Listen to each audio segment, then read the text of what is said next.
अलग अलग तरीके के नाम है। तो गोविंद नाम किसको बोलना चाहिए? जो बुजुर्ग हो गए हैं, जो अपनी वृद्धावस्था में हैं, उन लोगों को ठाकुर जी को गोविंद कहकर के पुकारना चाहिए। कुंती ये बात कह रहे हैं। क्यों कन्हैया, गोविंद कहकर के क्यों पुकारना चाहिए आपको? तब कुंती ही इसका उत्तर देती हैं कि गौशाला में गाय जब मुख से आवाज निकालती है ना, तो गौशाला में सेवा करने वाले ग्वारिया को पता होता है कि कौन सी गाय बुला रही है। किसी गाय के बुलाने पर वो जाए या ना जाए, लेकिन गौशाला की जो सबसे वृद्ध गाय है, जिसके अब बालक नहीं हो सकते, जो अब दूध नहीं देती, जो केवल एक कोने में खड़ी खड़ी केवल अपनी सेवा कराती है, तो वृद्ध गाय का एक नियम होता है, वो मुख से आवाज बहुत कम निकालती है, बस चारा खाती है और बैठी रहती है।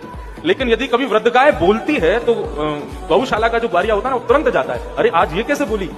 ठीक उसी प्रकार हे कन्हैया, ये पूरा जो पृथ्वी है ना, ये तुम्हारी गौशाला है और यहाँ पर इतनी सारी गायें हैं, सब तुमको पुकारते हैं, लेकिन तुम जाओ ना जाओ कोई गारंटी नहीं। लेकिन यदि तुमको कोई गोविंद कहकर के पुकारता है तो तुमको लगता है कि कोई आर्त भाव से पुकार रहा है, कोई अतिवृद्ध मुझे पुकार रहा है, तो अतिवृद्ध के भाव से तुम गोविंद नाम सुनकर के दौड़े चले आते हो। इसलिए मैं तुमको गोविंद कहकर के पुकार रहा हूं। एक प्रकार से कह दूं तो कोई